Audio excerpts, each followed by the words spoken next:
What is up, guys? I am Cody from Auto Mafia Racing, and today we have our 2023 Coyote F150 here. We're going to install a few parts. So, why do we have this truck in here today? We are installing several parts. Some good stuff here. We got VAS well-done shock relocation kit and anti-roll bar kit, the VAS traction bar kit, and the VAS 3.5 performance drop kit with upgraded Viking shocks. So let's get a little walk around the truck here. This is what it sits like factory. Alright, so before we put the truck up in the air, we're going to go ahead and disconnect the battery. You might think, well, this is just suspension, why do that? Just in case you have wheel speed sensors and an electronic parking brake, it's always best just to disconnect the battery. It's just one bolt, and it just saves your ass in the future just in case. Okay guys, 10 millimeter on the negative terminal. We're going to pull off the negative terminal and then put this truck in the air.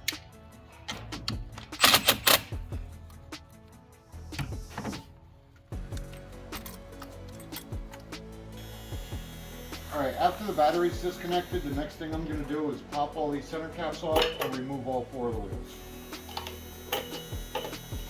Okay guys, this is our brand new 23 Ford F150 4-wheel drive. We are doing the VAS drop kit. We started on the other side already and we noticed some discrepancies and differences between the 22 model and the 23 model. Also, as far as the instructions go, there is a couple of differences that we've noticed while doing the other side. The big thing here for this truck is the front axle from the 4-wheel drive.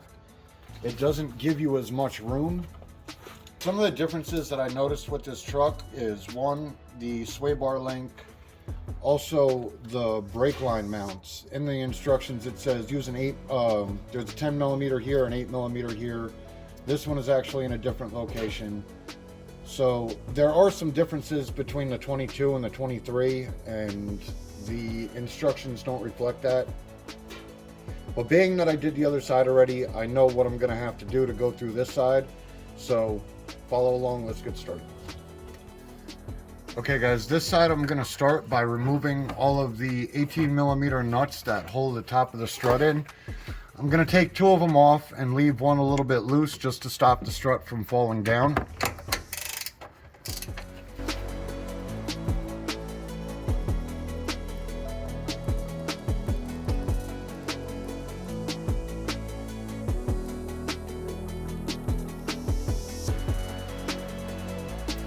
Next thing I'm going to do is remove the 10 millimeter bolts that hold the brake line to the frame.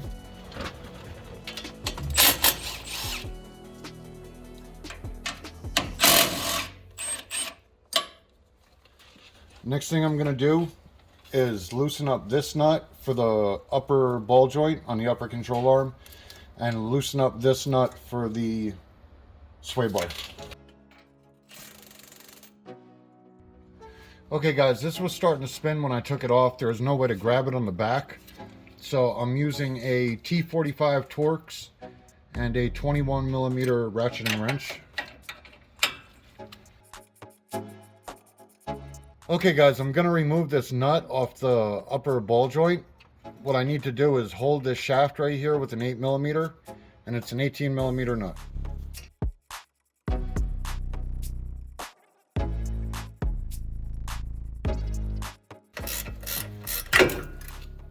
Next thing we're going to do is remove the 2 18 millimeter nuts from the bottom of the strut. Now what I got to do is put a pry bar in here to see if I can get the bottom of this strut out from the lower control arm.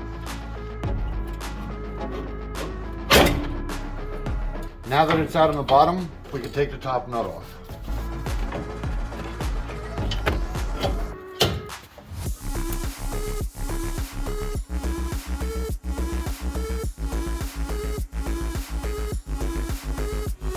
Okay guys, so we're going to remove the upper control arm only because Wes decided to order the adjustable upper control arm. Some of these trucks have a problem with their camber once they're lowered to the ground. The kit does not come with this. This is an extra part that you have to order when you're considering ordering this kit. So we're going to remove this upper control arm, put our adjustable one in. It has a 21 millimeter on the end and 18 millimeter on the inside.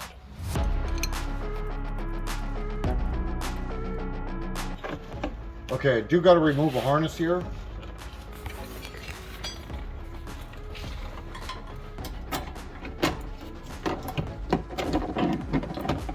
That'll allow me to access the 21mm nut on this side.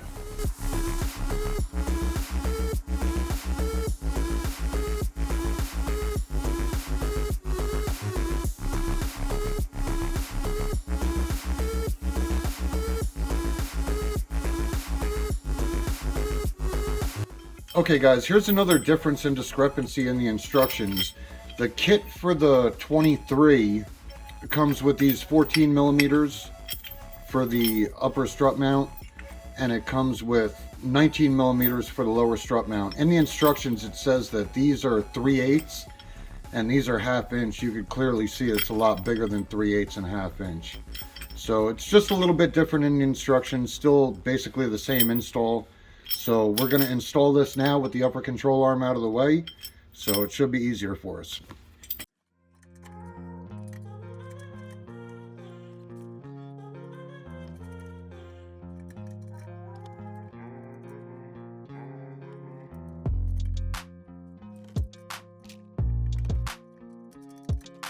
Okay, we're going to leave these loose for now. We're going to go and put the bottom mount in and tighten that up. Okay guys, now that this is in, we're going to tighten these up to 35 foot-pounds as per the instructions. And then we're going to install the lower coilover mount, and we're going to leave these loose until the coilover is in.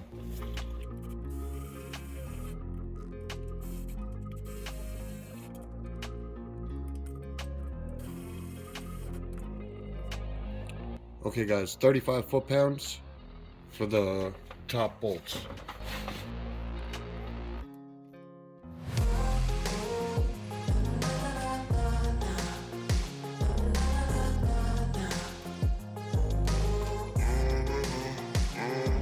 Now we can install our Viking coilovers. I'm going to start at the bottom.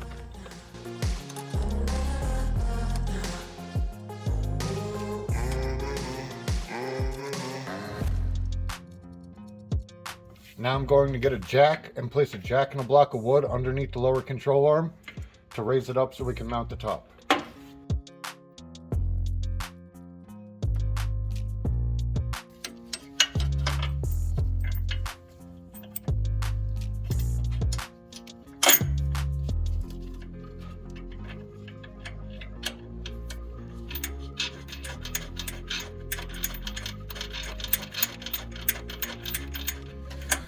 Okay, now that that's in, we're going to tighten up our lower strut mount, excuse me, to 85 foot-pounds, and then we can tighten up both of the coilover nuts to 85 foot-pounds.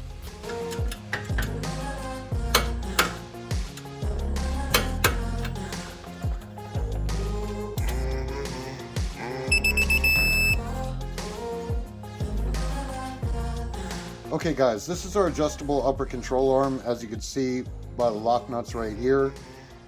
It's fully adjustable. This does not come with the kit. You have to order this separate.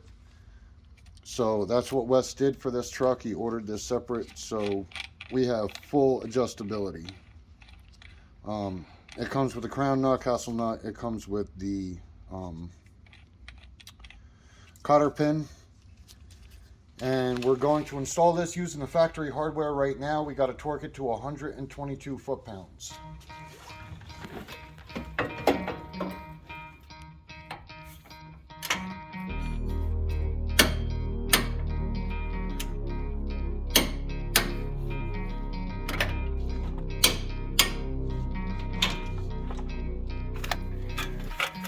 Okay guys, now that that's all done and torqued down, we can torque down our ball joint nut and put our 10mm back for our brake lines.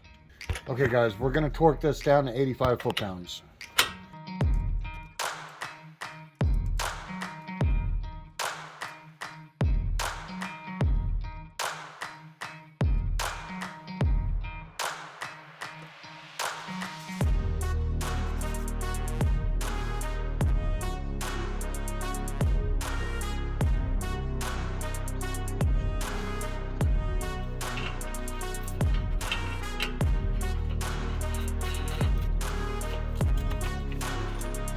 Okay guys, this is our 2023 Ford F-150. We're gonna do the rear drop kit on this now. The first thing I'm gonna do is support the rear end so it doesn't fall out. So let's get started.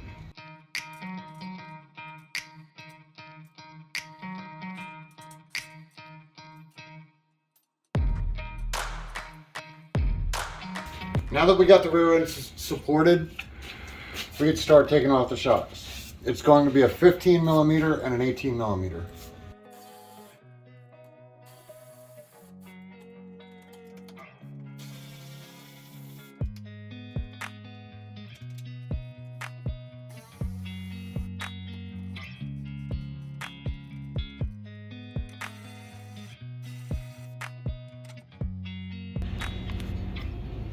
Next thing we're going to do is remove the U-bolts and blocks.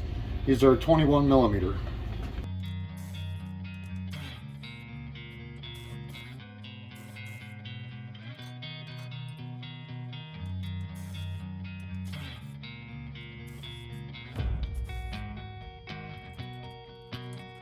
Okay, now with the 13 millimeter, we're going to remove our bump stops.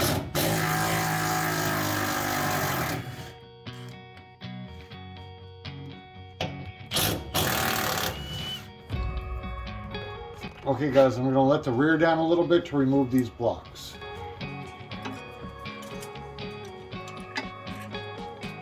Okay guys, step 2, remove the leaf springs from the frame. The easiest way we have found to do this is by cutting the factory bolt from the driver's side. You will need to purchase a new bolt to take its place. Now, I do see what he's talking about. The gas tank is in the way, so we could either drop the gas tank and pull the bolt out, or I can loosen it up and cut the head off so I could slide it out. That's probably the route we're going to go with this right now, only because it's faster and easier. Now if you look at the passenger side, the exhaust is in the way, but we can move that over and out of the way. That's not a problem. Okay guys, it's 24 millimeter on the bolt, 27 on the nut. All right guys, so you can see here we got the bolt, the head of the bolt almost up against the fuel tank here. We're gonna use a cutoff wheel just to cut right here. You might be able to use a sawzall as well, but I would be careful of it hitting this and then deflecting and puncturing your tank. So we're gonna use a cutoff wheel.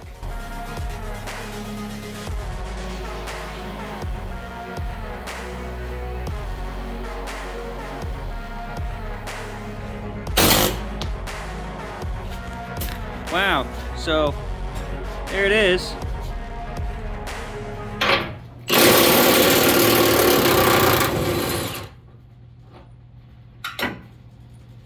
Okay guys, removing this bolt is a little easier on the other side. It's still kind of a pain in the ass. You gotta disconnect all of your exhaust hangers and remove it from right here.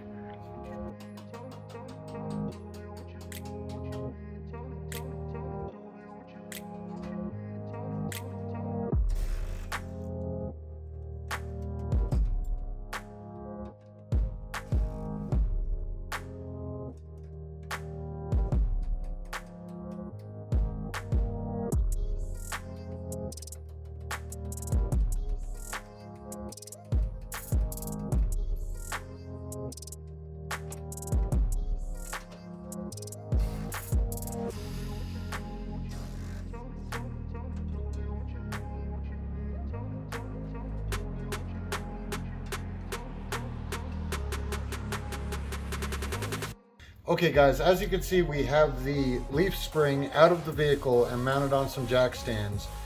The instructions call for us to remove these two nuts and bolts and flip them upside down and remove the U-bolt plate also. We have some C-clamps holding the leaf spring together. Hopefully it holds, and let's flip this upside down.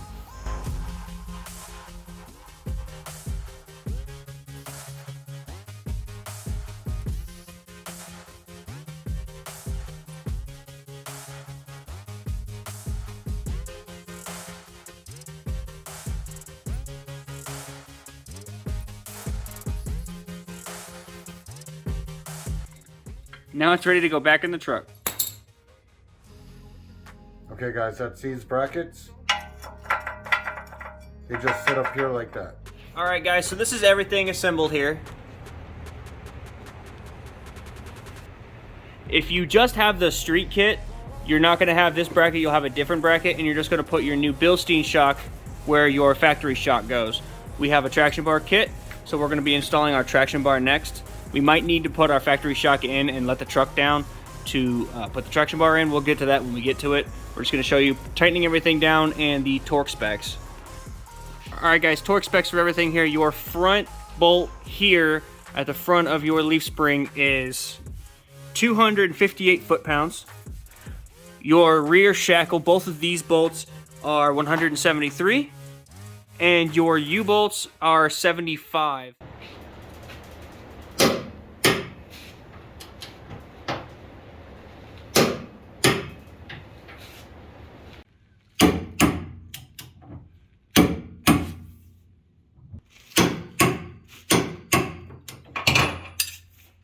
Alright guys, that is the lowering kit completely in. Everything is torqued down. We're now going to move on to our traction bars. We have moved our posts out of the way so we can now get to all of this over here. And we're going to start. Okay, the first thing we're going to do is take this, the top part of the traction bar mount. You're going to slide that up as far as it'll go until it hits the spring. We're going to put our U-bolts in.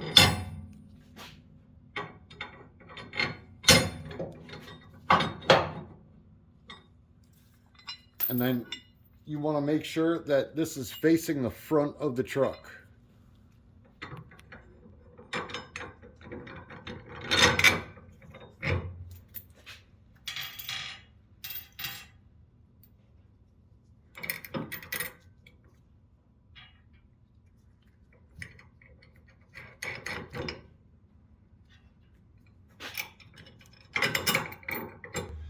Okay guys, as you can see, I centered this up, put a C-clamp on it to hold it. We're going to torque these down to 25 foot-pounds. I'm just going to snug them up with the gun real fast, and then I'll torque them down. Okay guys, 25 foot-pounds.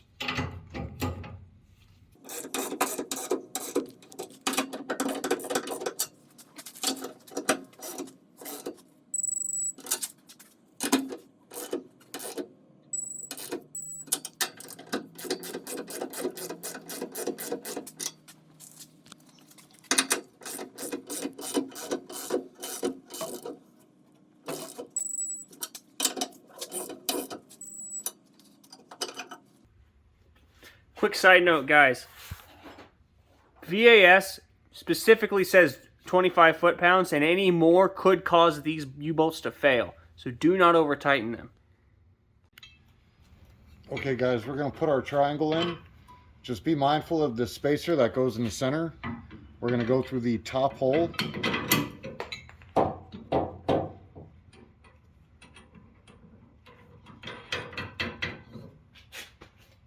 Alright guys, so here are your traction bars here, and here are the heim joints.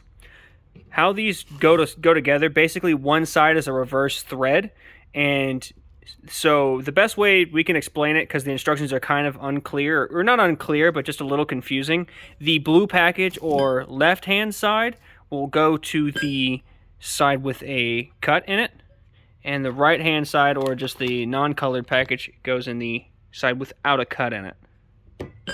No difference between right and left. Right. So what Tommy was just basically saying was one left-hand side goes in one bar and one right-hand side goes in one bar. It's not left-hand side of the truck and right-hand side of the truck. It is left-hand side of the bar and right-hand side of the bar. So one each goes on each bar. Okay, the left-hand side guys are the ones that are reverse thread.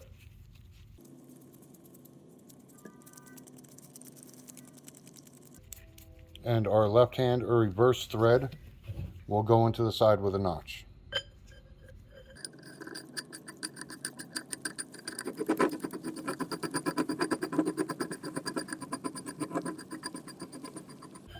Both of the reverse thread heim joints, as you can see, are in the bars with the lines.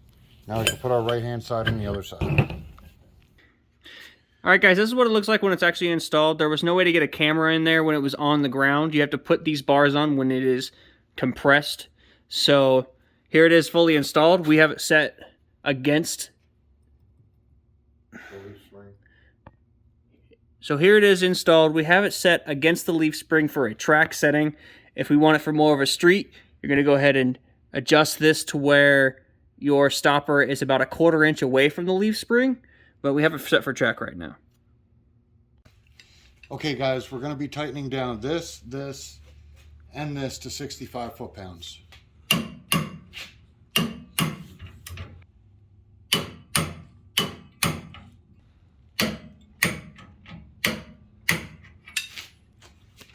Okay guys, now we're going to be installing our front differential brace. We have voided the warranty in this truck in the best possible way. Our flip kit's done in the back. Our traction bar setup is halfway done. The front is already lowered with Viking coilovers. This is going to be a 1,000 horsepower build. We're going to be building our AMR turbo kit on this truck. So we are using the front differential brace for race purposes. It's fairly simple. As you can see, it's 1, 2, 3 bolts, and I'll show you how to put it on.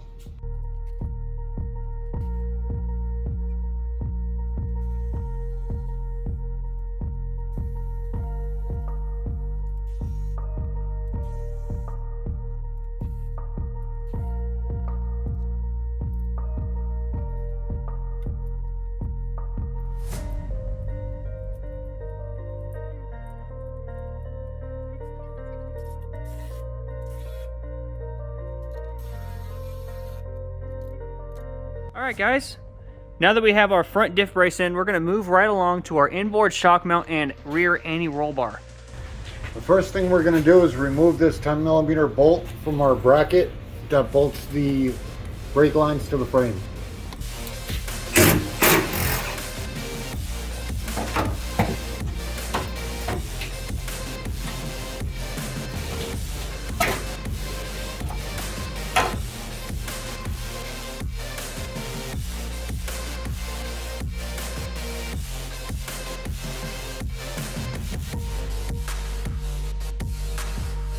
Now that we have our brake lines out of the way as we can, now we're going to move on to removing the spare tire.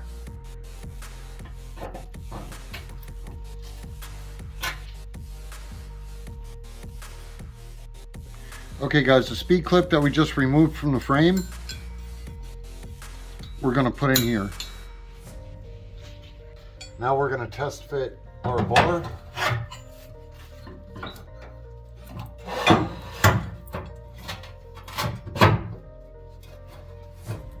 Now that that's in, I can go ahead and grind all the paint off the frame around this bar. Okay guys, word of advice, you're going to want to check fitment on these to here before you weld the bar in. So before you put this bar in, just check to make sure they go through and everything works or slides in properly. As you can see, this one doesn't want to go in, so we're going to have to drill it out, and now that it's welded up, it's going to be a pain in the ass.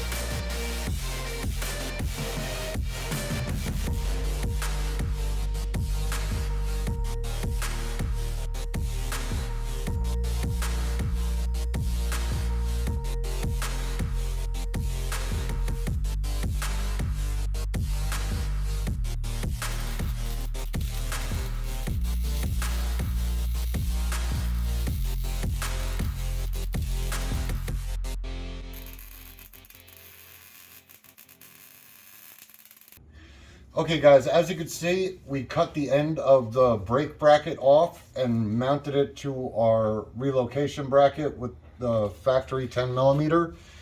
What I'm going to do now is show you how to mount the bottom of the shock mounts on the axle. So first thing you're going to do is put the shock together up top. And as you can see, these go right here. I'm just going to put the bolt in.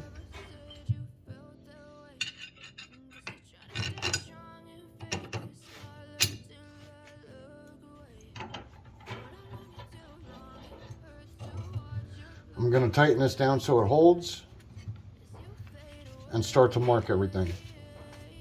Okay, so I have that on. It's nice and snug. As you can see, it sits flush up against the axle.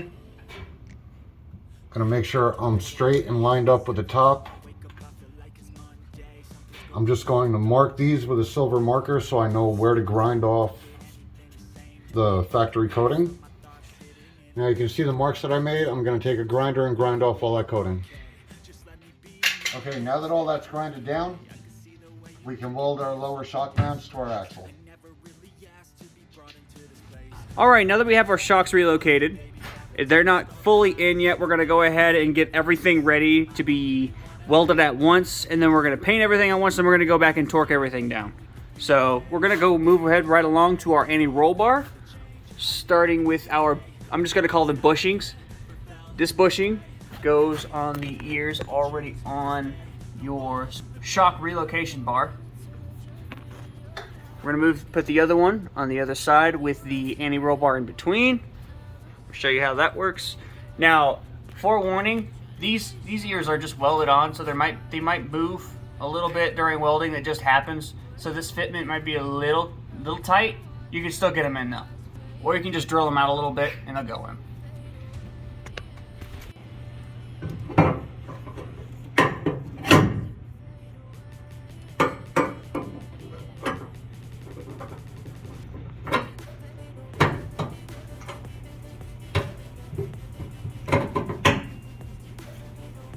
Alright guys, moving right along, we have installed our heim joints, not permanently, just so we can figure out where our brackets are going to land on our axle. We're going to make a mark and grind here so they can be welded on. We have set our heim joints to be at an equal setting on either side, and we are also making sure they are as up and down as possible, straight up and down as possible. It's a little hard with this bracket in the way, so we just butted it right up against the bracket, and that's how we're going to have it installed on this truck. Okay guys, our build is complete. This is what it looks like when it's all together. The anti-roll bar is on, the shocks are on and welded. The only thing is, the kit came with these. We didn't know what they were for. We kind of figured it out. They're bump stops. They make no mention of this in the instructions, but it's pretty self-explanatory. The 13mm factory bolt just goes right through there like that. And they screw up here. And just like that, our kit is done. Alright, I walked away for like 5 seconds and they already pulled the truck out and did like a pull in it and stuff, so I didn't get it coming down on the lift. So, but here is Blizzard on that 3.5 VAS Fab drop kit, and basically the whole VAS Fab catalog looks good. Now it's sitting nice. We got some wheels and tires on the way for it, and of course that turbo kit's gonna make this thing fly. Look at that. All right guys, so that was the installs there. Make sure to like, comment, and subscribe, and we'll catch you next time. Tell me what's wrong and why you never said you felt that way. And guess you're trying to stay strong and fake a smile until I look away. But I've known you too long, it hurts to watch your